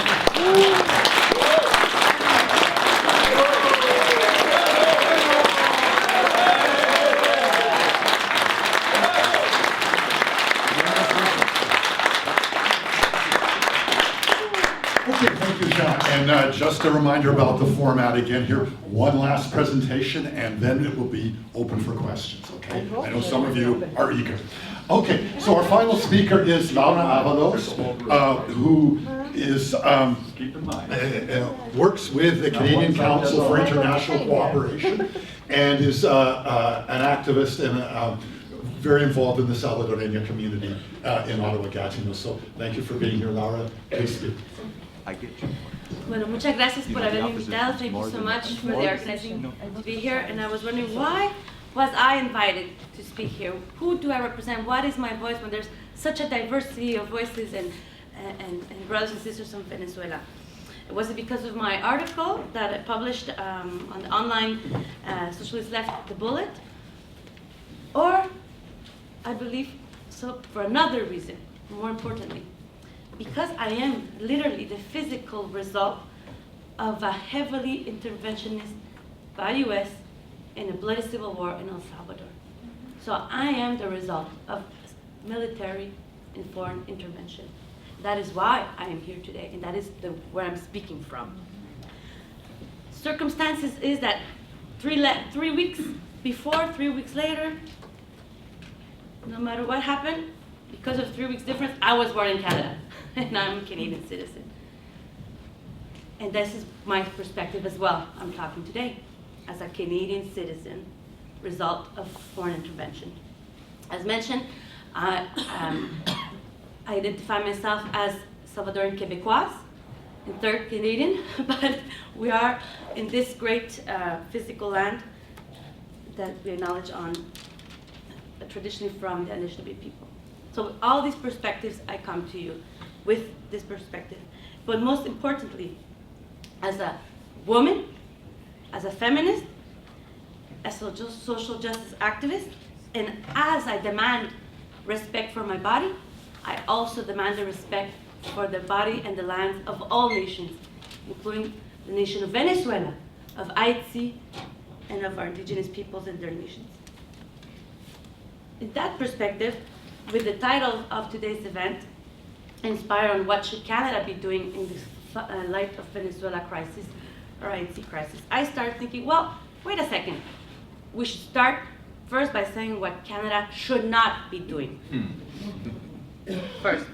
And then I'll finish what I believe Canada should be doing. So first of all, my 3 points, what Canada should not be doing, that they are doing right now, is Canada should not follow the US foreign policy position on Venezuela. This is a mistake, particularly due to its self-interest interference in the region. I was very eloquently presented by my comrades Dimitri and Jean-Seville.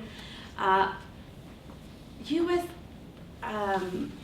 arguments of fighting for democracy, for human rights, is to me personally scandalous, unacceptable, especially of who they have appointed as the US leading on Venezuela. We mentioned Elliot Abraham. Who is he? Honestly, I didn't remember who he was because when he was active, I was being born. And I found out he was resurrected and he is a crime. He was convicted by misleading the Congress on the Iran-Contra affair of selling arms and taking that money to give to military foreign interventions of Nicaragua. But also, he was convicted of whitewashing and lying on the massacre of over 1,000 people in El Mozote, where more than half of the victims were women and children. So he is, by there, demonstrating that he has backed death squad regimes and authoritarian and military dictatorships in the region, El Salvador to mention, Guatemala, and in Nicaragua. So really, what is the interest of the U.S. in this particular intervention? And I've mentioned, we've seen this before, and that is where I am personally being outspoken. I don't want another El Salvador. I don't want another civil war. And we have seen it again and again, where US-led intervention has failed dramatically in protecting human rights. We've seen this in Iraq, in Afghanistan, in Syria, and Libya. So we have evidence, historical backed evidence, fact-based evidence that US is no credible country to be leading on. So the Lima Group, where does Canada? I come back to Canadian perspective. Canada, the Lima Group, where Canada has shown to be leading in this group, has publicly stated on February 4th, I believe, that they are against military intervention. Great. They've shown this clear position that they do not, that they are different than the US, that the Lima Group is against military intervention. Although, by being coordinating effort, by calling for the military to take sides on this presented by my comrade Dimitri, very questionable legitimacy of Juan Guaidó, any civil war or military intervention by the USA, the Lima Group will by default be seen as complicit. And that is where I am critical of Canada's foreign policy, to be very careful, because the position that they've taken, the one-sided position, will make them complicit with military intervention. By backing Juan Guaidó, and Juan Guaidó and all the opposition groups have not been outspoken about against military intervention. So this is where the gray zone is strong. How can Canada, if God forbid that there is military intervention, that we do see a civil war, will Canada really wash his hands, say, oh, well, we said on a statement on February 4th, we're against military intervention, when all the countries around have been accepting even military presence, such as Colombia. So very careful, Canada, very careful on, again, Canada should not be taking cues by the US on position of Venezuela. Number two, what should Canada not be doing? Well, Canada should not be intervening in the political process in Venezuela because it's undermining its own reputation as a champion of democracy and human rights in the region. So we are, by taking a very outspoken and very surprising, especially in the light of the work that I do, the tone and the vocabulary and quick coordination. I was, maybe I'm naive, but I was so astonished by the quick response of our government, of Minister Freeland, on January 23rd. He said, how can you have a statement, a position so clearly and strongly on the same day as Juan Guaidó was proclaiming himself in the street? I think even the Venezuelan people, I hear reports that even members of opposition didn't know he was going to do this. How come our government had such a quick response? So the question about the timeline, when in any other circumstances, we would have taken more time. So it's putting into question our own reputation and credibility as a champion. As reported by my comrades, I also do not deny, there's polls done by WOLA, as reported by the WOLA on January 10th, 2019, that that shows strong majority of Venezuelans aren't happy with the Maduro government. Hey, I'm not happy with Justin Trudeau. But there is consensus. Majority of Venezuelans don't want foreign intervention.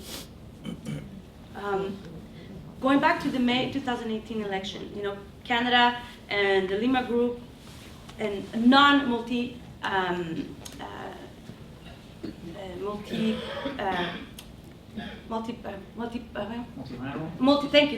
multilateral mechanisms have not, there's no consensus on the May 2018 election.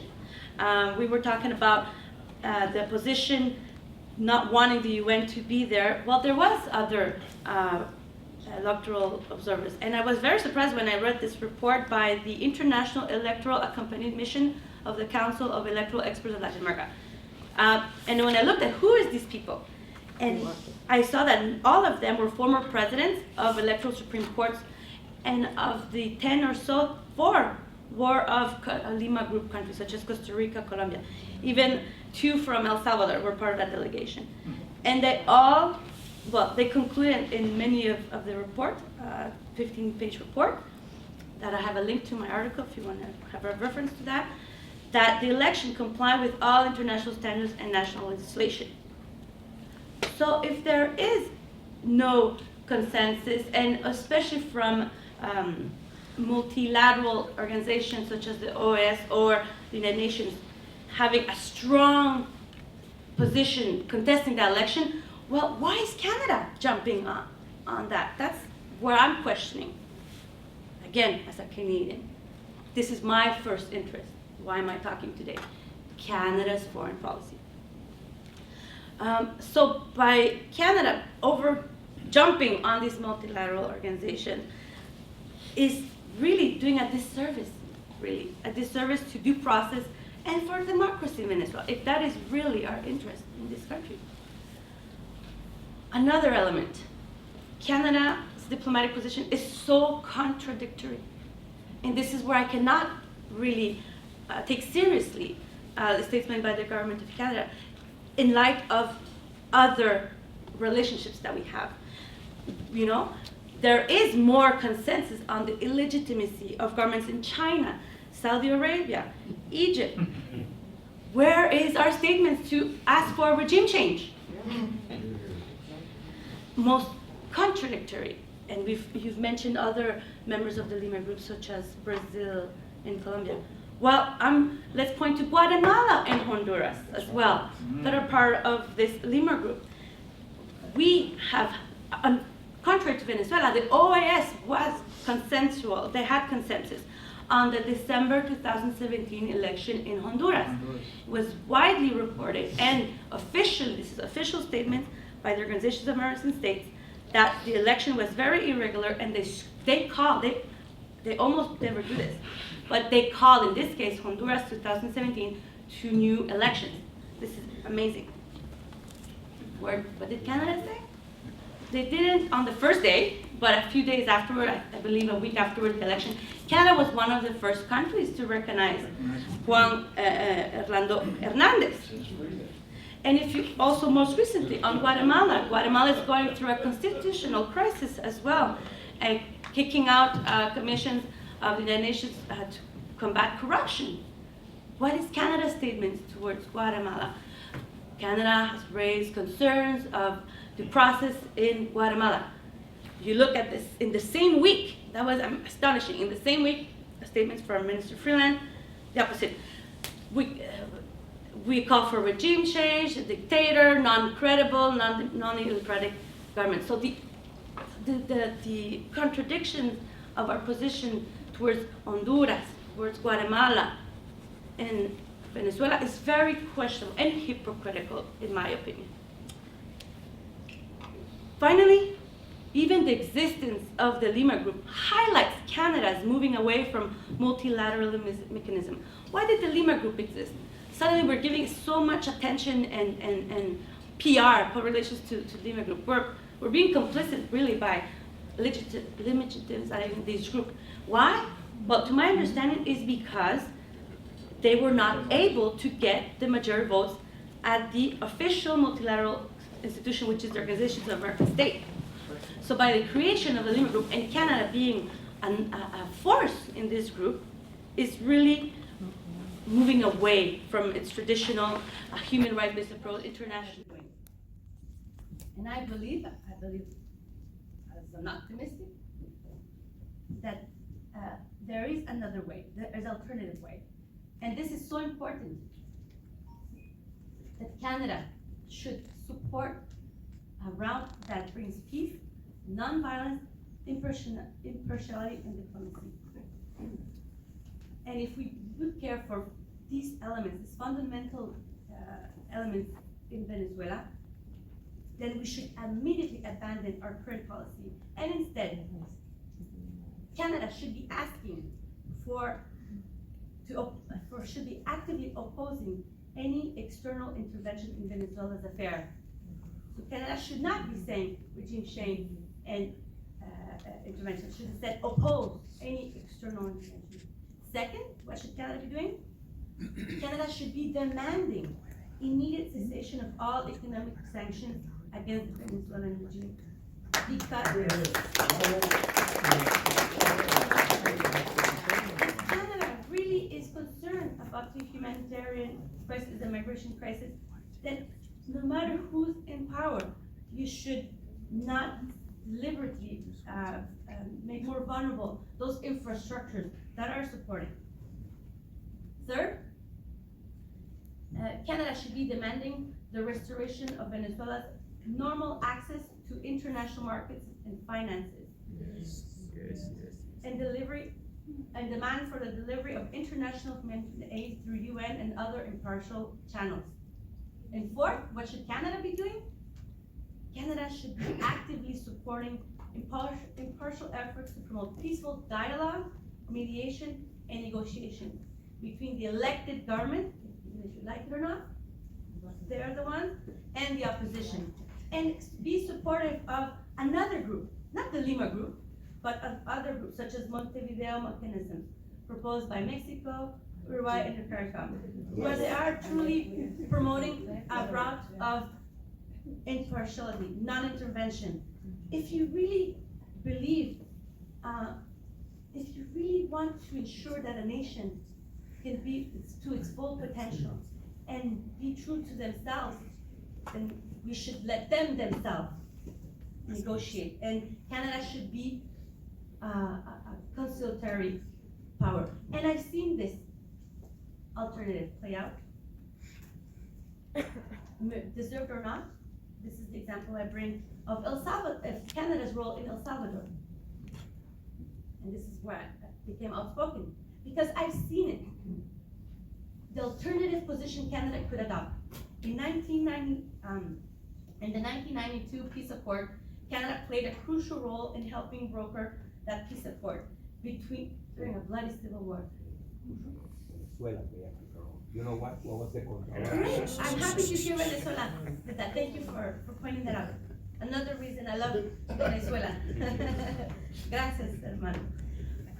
So Canada was part of, from 1991 to 1995, of the United Nations Observer Mission in El Salvador. And we were there as observers trying to see that the two parties, so it was a non-partisan position, and this was two parties that had long ago broken down any negotiation talks on. Two sides that were taking up the arms. So Canada was there. And we were as a force to ensure that both sides were keeping compliance with the accord. So Canada played that double role of observation, diplomacy, and policing. Okay, what do Canadians think? So we've seen the manipulation by the media. I'm so happy that the Real News Network is giving an alternative media coverage. And thank you, Dimitri, for all that work you've been doing. I follow Real News Media for the past years, and especially highlighting the coup in Honduras. And many Canadians agree with what I've just presented. I believe so, by what I'm seeing is by my brothers and sisters from Venezuela, that we all want a peaceful resolution to this crisis. And just to mention a few statements, Co-Development Canada also put a statement in this line. The United Church of Canada, the Canadian Union of Postal Workers, I don't know if there's some comment from the postal workers here. The Canadian Union of Public Employees, I think I saw a few comments from CUPE here too. Common Frontiers,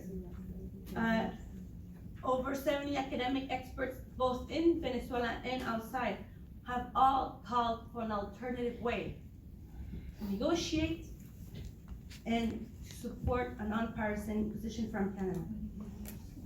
And if you do, and there's a new statement that's going to be coming out in the next few days, I believe on Monday, by the group of 78 that's also in this line of an alternative position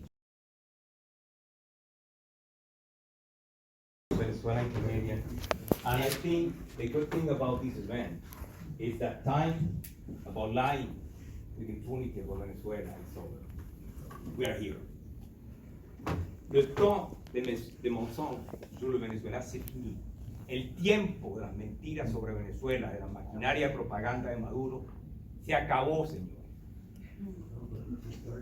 Let me, yes, because I need to correct a few things before we continue, because I've heard so many lies.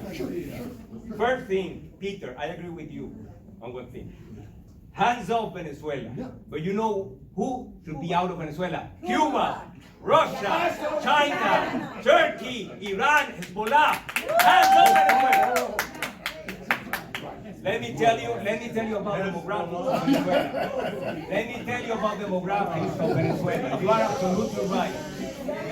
The presentation you made about the demographics of Venezuela was totally true. But let me tell you something about the demographics in Venezuela. Let me tell you something about the demographics. You don't have to tell me anything. I don't Yes. want to hear anything from Okay, you. but you go ahead then.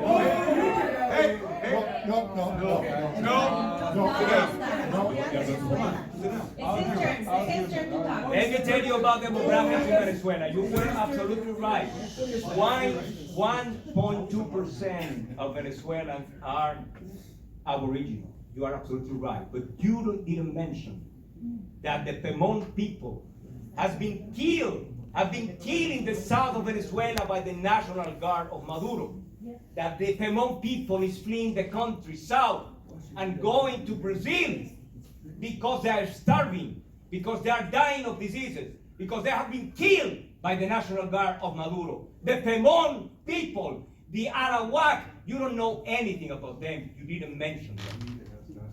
Okay? The legacy of Chavez. You know what's the legacy of Chavez? Maduro. And you know what is Maduro? Corruption, propaganda, violence. You know how many Venezuelans have been killed? I have many questions, but I need to correct a few things. It's okay, Pian. You know about the Venezuelan constitution very well, and you mentioned several articles. Let me talk. I need to correct the facts. It's okay. No me vas a cortar. No me vas a cortar, carajo. No me vas a cortar. Okay. Respect me. Don't play. Respétame, caramba. Okay. Okay, just about the Venezuelan constitution, you mentioned several of the articles. Okay, let me just mention several of the articles. But I would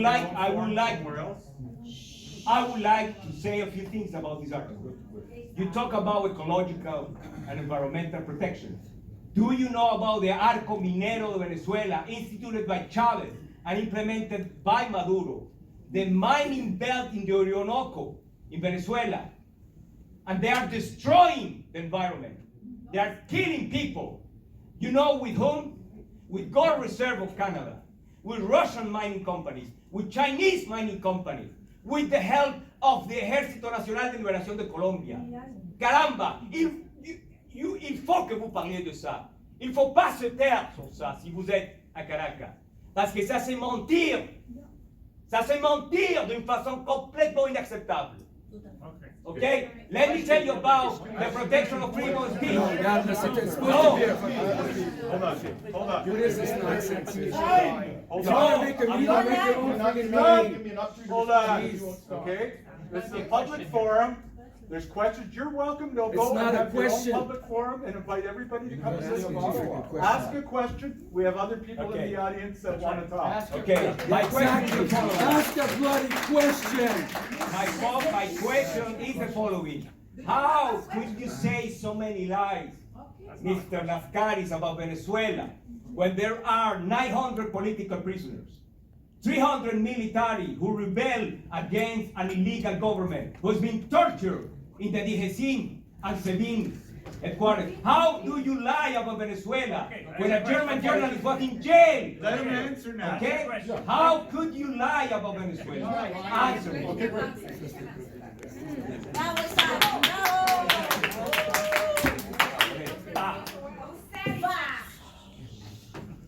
Who do you think you are? What the fuck do you think you are?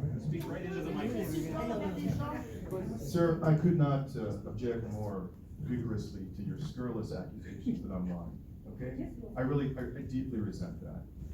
I sat here, I didn't come here, I don't have enough time to examine comprehensively every aspect of the human rights record of the Venezuelan government.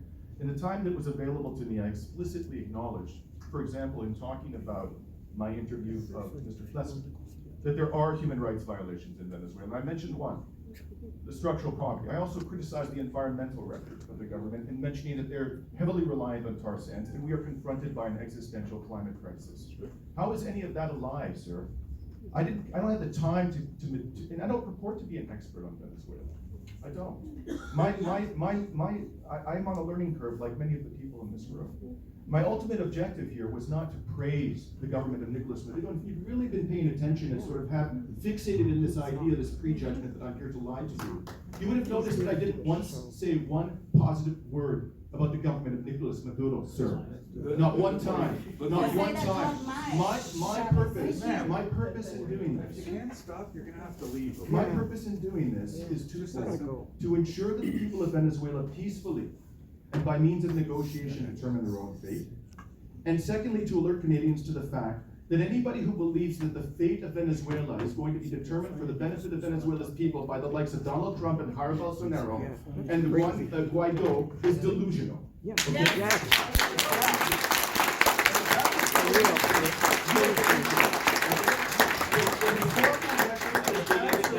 I don't believe in Well, that. I don't want Putin neither to decide the future. Did I say anything about Putin? Okay, did I say anything that, no, I have a question here.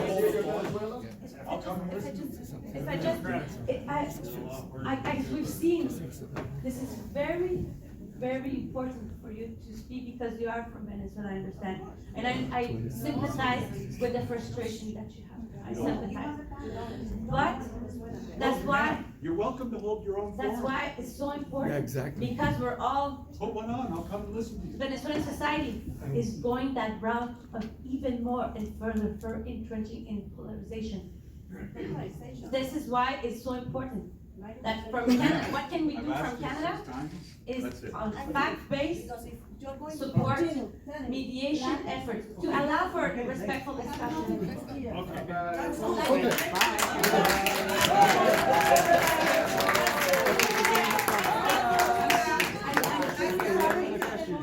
Okay, we have a question. We should not be celebrating.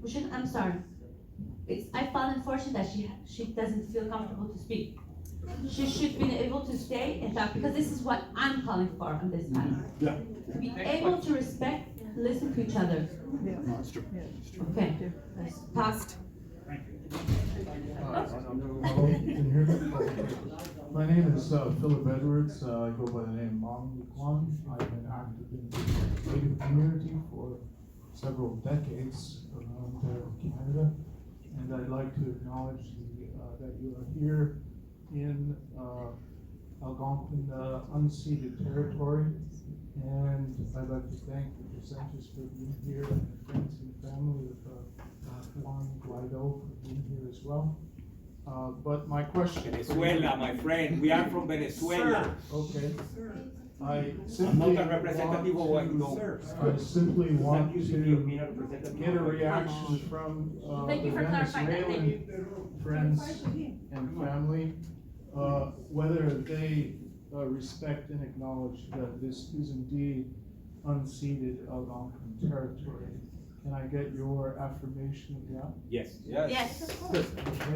Yeah, I have other questions, but I'll let others speak at this time. I have another question here. Oh, sorry. Okay.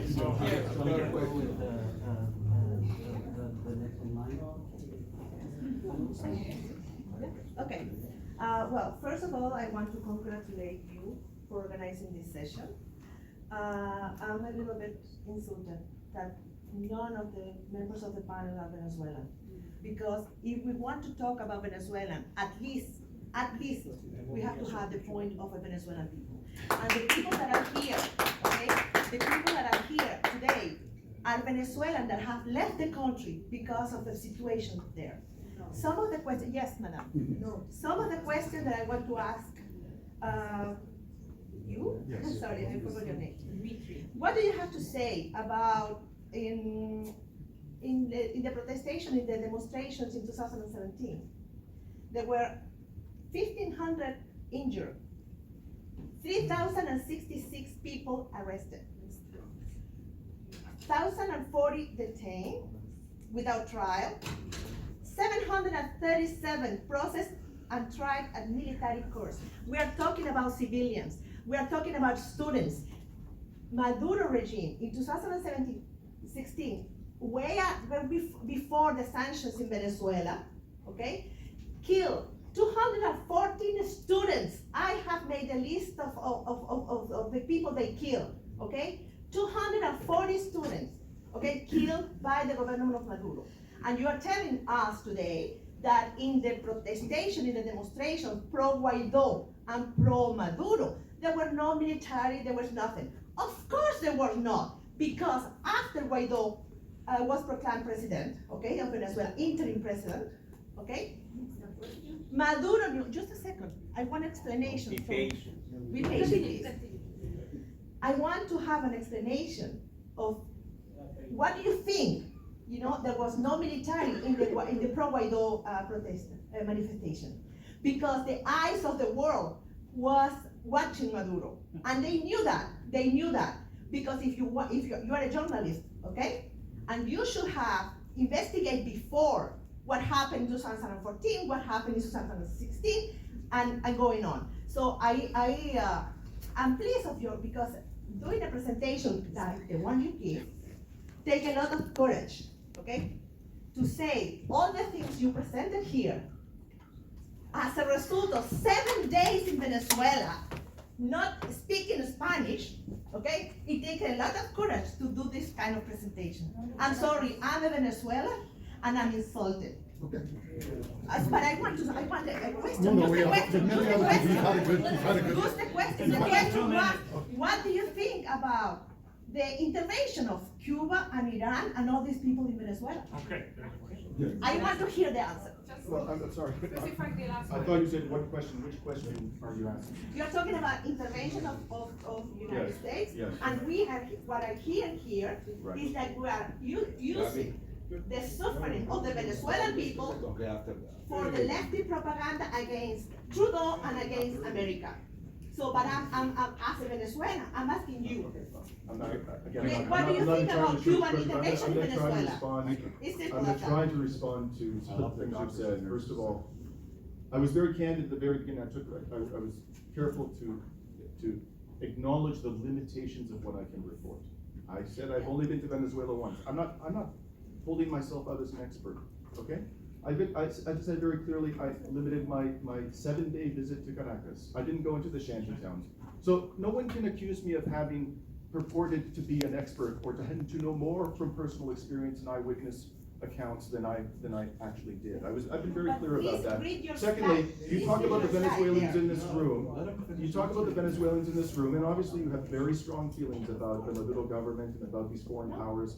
But you know, I've also spoken to many Venezuelans, and I think this is what a responsible journalist does, who have both points of view. Some have a very nuanced, they're very critical of the government, but at the same time, they don't want to see Juan Guaidó in power. Others are fanatically opposed to Nicolas Maduro, and they may have perfectly good reason. And I've spoken to many people who are passionately committed to Chavismo and to the Maduro government. Okay, I spoke to a range of actors, and I was very clear that I made an effort to hear all of those voices. You represent one segment of Venezuelan society, and I don't think your views are illegitimate. You have every reason as a Venezuelan to be concerned, and you're entitled to your own political views. But I heard other people express very different views. That's precisely why I went there. Okay, as far as foreign powers, I'm not in favor of any foreign power controlling affairs of Venezuela, but you know what? At least I can say this much. Iran and Cuba and Turkey and the rest of them and Russia, they are not imposing crippling sanctions that are causing massive suffering on the Venezuelan people, number one. And number two, they aren't threatening to use military force in order to install in power the government of their choice. Okay?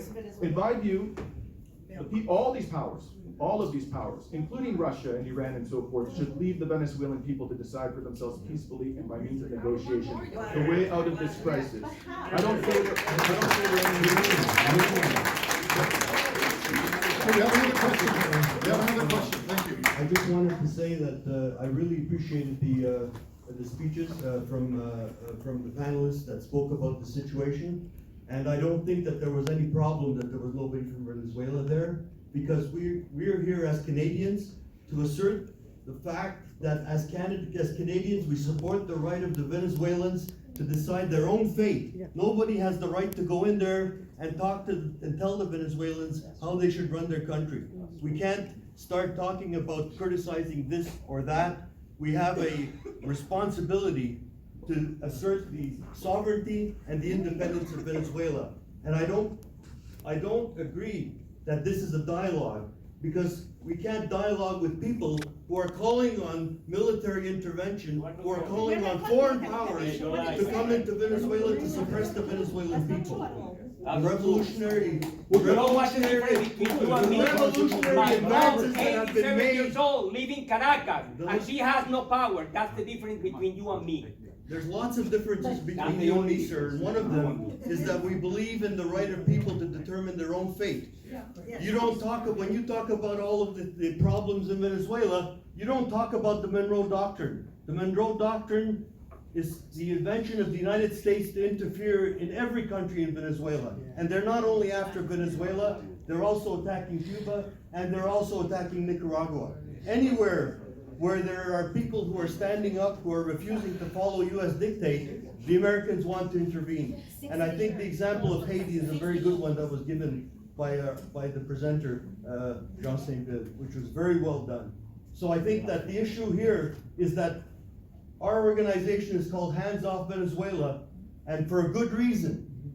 No one is allowed to go in there and tell those people how they should run their country. We're not here to analyze Maduro. We're not here to analyze anybody.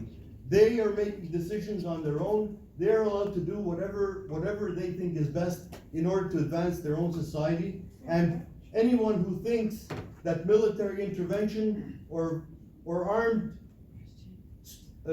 civil war is going to solve the problem is not in the favor of the Venezuelan people. So I think that the issue really that I want to pose to you is that the question of whether you heard some stories about Maduro or not, the fact of the matter is that the role of Canada, the role that Canada has played, how was that coming across in terms of your experience there in Venezuela?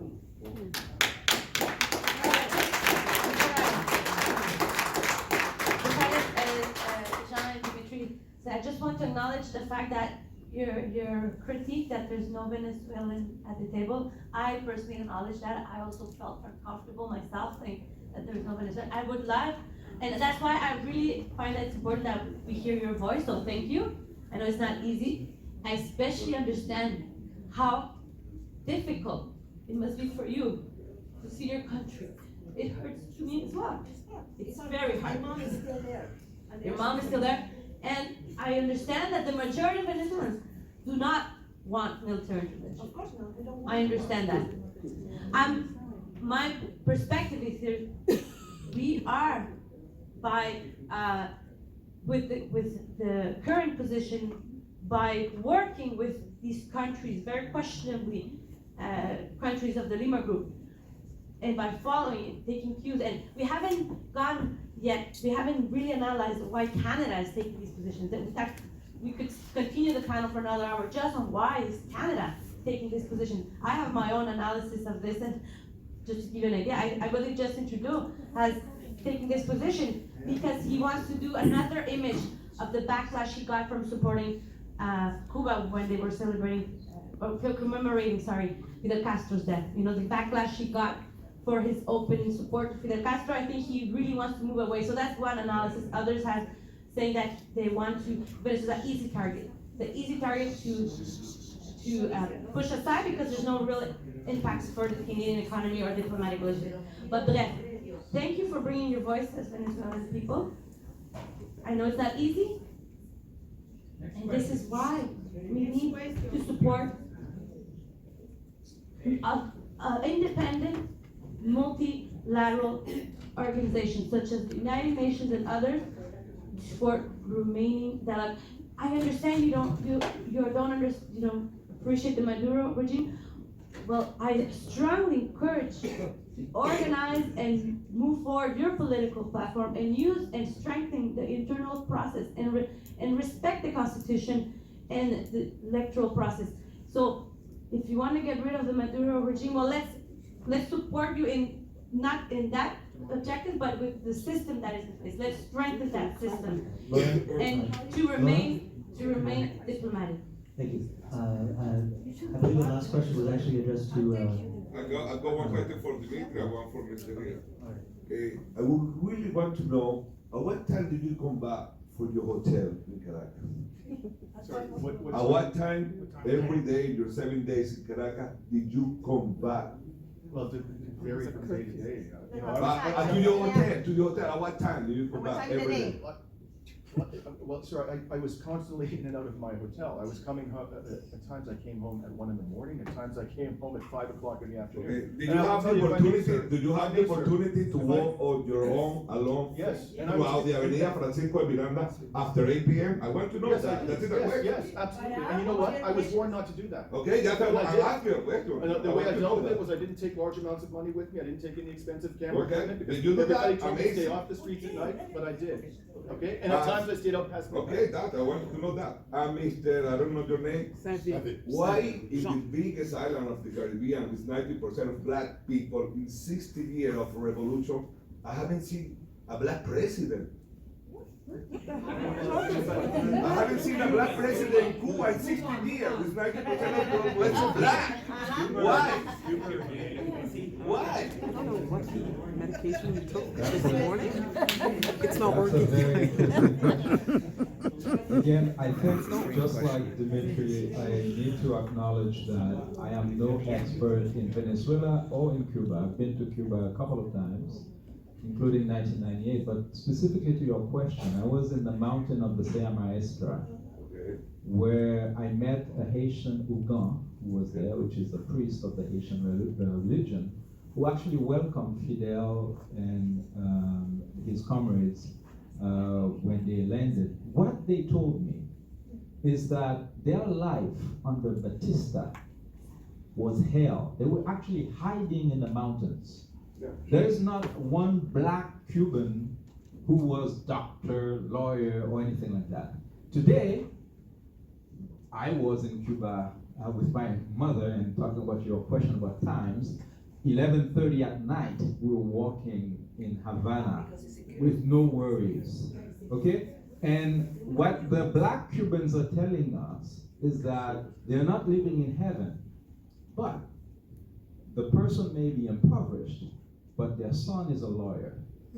Their daughter is a medical expert, which was never conceivable under the white supremacist government of Batista. So that's the thing. I'll add to my comment a caveat, because our sister Laura has mentioned a couple of times multilateral organizations.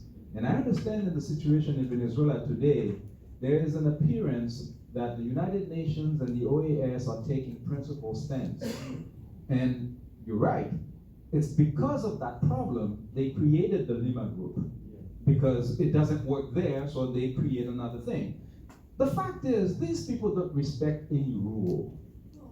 That's why Nelson Mandela, before he died, said that we live in a time when powerful countries, all of them so-called democracies, manipulate multilateral organizations to the detriment of the most impoverished people of the world.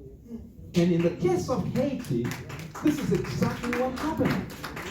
It is the United Nations, of course, not the National General Assembly, because they will never win a vote at the General Assembly. But it doesn't matter. This is not a democracy. It's the Security Council. And those countries in the Security Council make all the tough decisions. And they made the decision to overthrow the legitimate government of Haiti. And the United Nations, by doing that, they killed over 30,000 Haitians with cholera, which they introduced on the island, and refused to pay reparations to them. The Organization of American States, the same thing. When they were to make the coup in Haiti, they invited France as a special guest, as friend of Haiti. See, countries like Haiti don't get to choose their own friends. The friends dictate themselves and impose themselves on you. And so that's why in 2004, we were saying hands off Haiti. We're saying hands off Haiti, hands off Honduras, hands off Venezuela. Like, it's never ending. Look what happened to Libya. They, started with their propaganda that there's a dictator in Libya. And what did Muammar Gaddafi say? He was trying to get the African countries away from the US dollar and the French and the European euro by putting their money on true African currency that is backed by African gold. Because this is the richest continent on the planet. So they killed him. And you can see the video, it's on YouTube. Hillary Clinton laughing about murdering a head of state. Now, what kind of world is this? I'm not here to say that Muammar Gaddafi was the best leader that existed. Come on, I live on the Quebec side. I remember when Jean Charest's popularity was 10%. So on the fact that there's 90% of Quebecois who didn't like Jean Charest, would we agree that, Robert Mugabe and a few friends would just come here and take him and fly him somewhere in Alaska? Well, that's what they did to Haiti. That's what they did in Haiti. It sounds ridiculous. Okay? This guy might have agreed with that, but he would be alone. I would oppose that. Not because I support Charest, but because it's barbaric. You can't claim that you respect people and then you advocate that non-Haitians go make a decision to overthrow the government that Haitians have chosen. And I sympathize with the brothers and sisters from Venezuela. You are a liar, you are a liar, you go to shut up. Venezuela. Bye-bye. Don't say shut up. Shut up. Respect. You're out to lunch. I might actually get angry.